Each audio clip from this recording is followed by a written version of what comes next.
Hey guys, Wally Renee here, and I'm going to go over a few things regarding this 3D printed mask file that I have. I have 400 seemingly different files on Thingiverse, but they're all essentially revolving around a single concept, and that is to be able to 3D print something that will provide a little bit better protection than, say, a t-shirt or a bandana. But in order for you to be able to print successfully, we have to go over some things. One is the type of printer you're using. Most people, I assume, are printing with fused deposition modeling printers, FDM printers. These are the cheapest, most readily available printers found at most high schools, libraries, and things like that. Fused deposition modeling is a fantastic technology that enables very inexpensive prints. So a mask like this will print for probably like $3. Now, if you're using fused deposition modeling, we need to talk about some things. One of them is what type of plastic are you using? There's many different types of plastic for FDM printing. The most kind of expensive and super cool material is something called TPU. TPU is thermoplastic polyurethane. It is a flexible material. I have a few TPU prints with this mask and it's so awesome. The downside to TPU is that it's expensive, and it's also difficult for a lot of printers to print, and it is extremely slow. So a mask like this will take 18 to 24 hours to print at a TPU. So most people are not going to print at a TPU. The other type of materials are PETG, which is polyethylene terephthalate. PETG is found in most water bottles, and it is a very biocompatible type plastic. You could print PETG on most FDM printers. It does require a higher temperature and a higher kind of print bed temperature as well as extrusion temperature. So you're going to be at more like 240, 250, 260 Celsius for the extruder, and the bed's going to be more like 80. That's a really good material to print from, and it is super durable, and it's more resistant to chemical sterilization agents such as isopropyl alcohol and hydrogen peroxide and things like that. PLA is what most people are printing out of. PLA is polylactic acid derived from plants. It's super inexpensive, and it's probably the most commonly printed material on FDM printers. Now, with that said, there's regardless of what material you're printing, there's some settings that we need to go over. And we'll talk about that in a minute. But with PLA, one advantage of PLA is that you could actually use a blow dryer. Because it has such a low melting temperature, you could use a blow dryer or a hot water bath and basically dip the, without the elastic and the gasket, dip this in the water bath, and then what you're going to do is conform it to your face because it'll be flexible. It's a thermoplastic. Now, with that said, regardless of whether you're printing out of TPU, PLA, or PETG, you need to understand something about layer height and infill ratio and extrusion rate. So infill is the setting that determines how solid the print is. The layers between shell 1 and shell 2 on the inside, infill ratio is how much of that's actually filled in. Now, typically when we print with FDM, we're doing an infill of 15 to 30%. But for this type of print where we want it to be airtight, we need to do an infill of 100%. 100% infill, that's super important. There's been numerous publications in peer-reviewed journals that talk about how to print with FDM printers and have it be gas tight, which if your mask isn't gas tight, then there's really no point in having a mask. So infill of 100%. The other thing that determines whether your mask is printed gas tight is if there's any micro gaps between the individual layers. Typically, FDM printers work by 100 to 200 micron layers, and it slowly builds up, and the plastic is being melted in layer by layer. If there's gaps between the layers, then you're not going to have a seal. Well, there's been some studies that have shown that if you have a flow rate of 98 or infilled with an infill rate of 100%, then you're going to be gas tight. What is flow rate, and how do you change it? Well, most printers, you could change flow rate on your slicer settings, just like you can for infill. Flow rate is basically how much plastic is laid down on each layer. Now, Typically, if you look at, say, the Prusa Mark III, flow rate is going to kind of default for PLA at about 95. Studies show that you need to be at least 98 in order to get a gas seal. And what it's doing at 98 is it's depositing extra plastic for each layer to make sure that the individual layers are fused together in a more kind of controlled fashion. It won't be as pretty of a print if you print with a higher flow rate because you'll actually see little ripples in it, but it's going to be a more sealed print. The other way that you could change the amount of plastic laid down is by your extrusion multiplier. Extrusion multiplier is very similar to flow rate, and you could set that to 1.5, 1.2, anything above 1, and you're going to get a seal. So that's kind of going over that. Now, a lot of people said, hey, did you know that your print has a hole in it right here? I'm like, yeah, of course I do. And what that hole is, it's for a rubber valve, an exhalation gasket to be glued in place. The way that it works is when you place your filter in place, the resistance of air coming in is such that, especially if you get a seal around your face, there's suction pressure that pushes this valve down airtight so that all the air is coming in through here. When you exhale, it's going to follow the path of least resistance, which is this valve is just going to flap open and air is going to release. Now, you might say, well, what if you're sick and you're breathing through here and it's exhaling out of here? Is that going to protect people? No, it's not. So some people are actually putting a vacuum bag HEPA filter right here in that exhalation port, which is one extra step that you could do. Now, let's talk about the filter. This mask was designed, it's written right here, for the 700 filter. Now, if you get third-party, inexpensive ones, I can't guarantee that they're HEPA.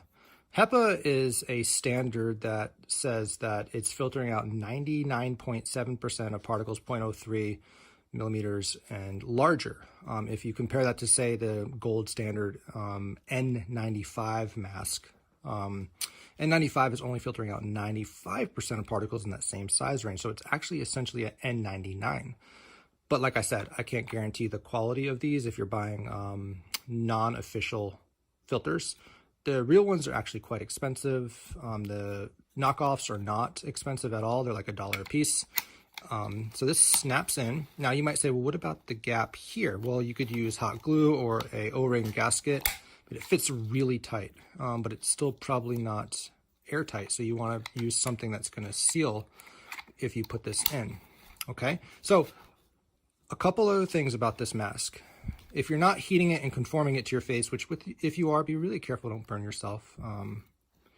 Just be super careful. What you want to do is use gaskets. These are silicone gaskets found at most hardware stores. There's also medical grade silicone that you could use.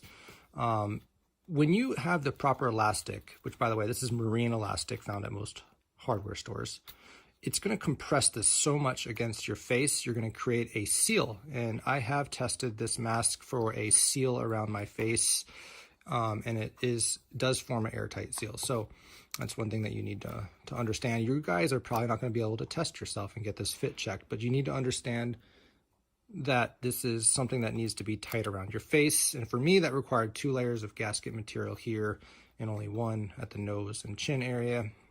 You could use window seal material, single-sided foam tape, neoprene.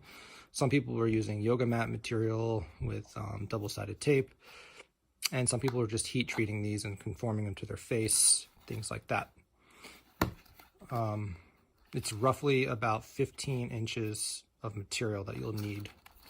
Okay, so moving on, people had concerns, well, this is a relatively small filter compared to some of the ones from 3M, some of the respirators. And so what we decided is we came up with a Roomba i7 filter. Now, if you compare the sizes, they're drastically different. In fact, the i7 is a much better filter.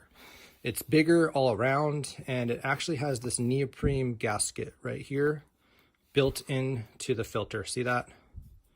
And we designed another mask. Okay. This one is printed out of PETG. So cool looking. It's like a Darth Vader mask. It's it's my favorite mask that we have. And of course, you could print the cover as well. Actually, I got it on backwards. Print it out of whatever material you want. So one thing that we need to talk about with the i7 is a little feature that's built in. You see this flange here? This neoprene gasket will snap in and press against that flange and seal it all the way around. So there's no need to hot glue these in. There's no need to, it's a super tight fit. There's just, it's a really cool design. Better filter system all the way.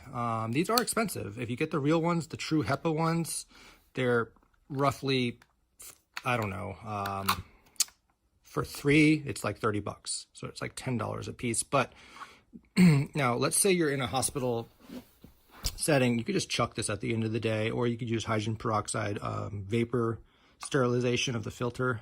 For the mask itself, if it's PETG, you could soak the whole thing in isopropyl alcohol for 5 minutes to literally just dunk the whole thing, or you could spray it down. You could use hydrogen peroxide gas sterilization of that as well. Most people are just chucking this and wiping this down. It can get expensive with these. The knockoffs are super cheap. You get a pack of 20 for like $20, so they become more like $1 a piece. But like I said, I can't guarantee the HEPA rating of those. It's important to get true HEPA filters. So let's also talk about another system, because people were like, well, I like this, but I don't like that it's integrated with the mask. So we have another mask. Now this one just happens to be printed out of medical grade autoclavable resin on a fancy printer that's it's called a Sprint Ray Pro. It's a DLP printer.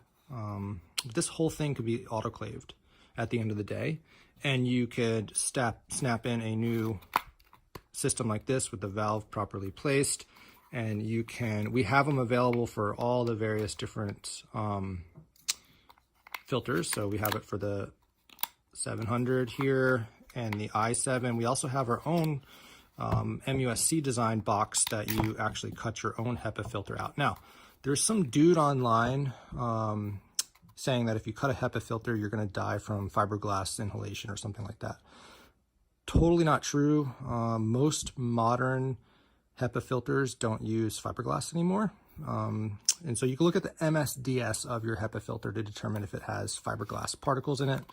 Some MERV 16 still have fiberglass, but you don't need, you need anything probably above a MERV 13 for your filter if you're buying giant filters and cutting them yourself.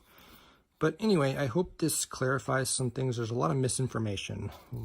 Just to reiterate, misinformation is if you cut HEPA filters, you're going to die from lung cancer, and with it, totally not true. But like I said, check the MSDS of your filter. Misinformation number 2 is you can't print airtight. That's not true. There's peer-reviewed publications and evidence in the literature that you can print airtight. Misinformation number 3 is that the Roomba filters are not able to filter out particles better than a wet t-shirt. That's not true either. A true Roomba filter is HEPA rated, and like I said, it's basically an N99 compared to like a N95, which is the standard in the medical profession right now. So anyway, I hope this helps, guys. If you look at my Thingiverse, there's a lot of files. They're pretty self-explanatory.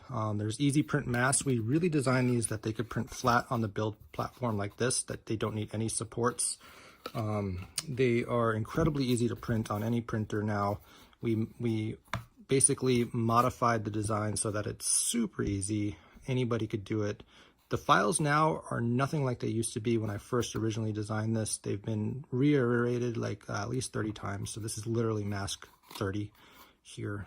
So yeah, good luck, and let me know if you have any questions.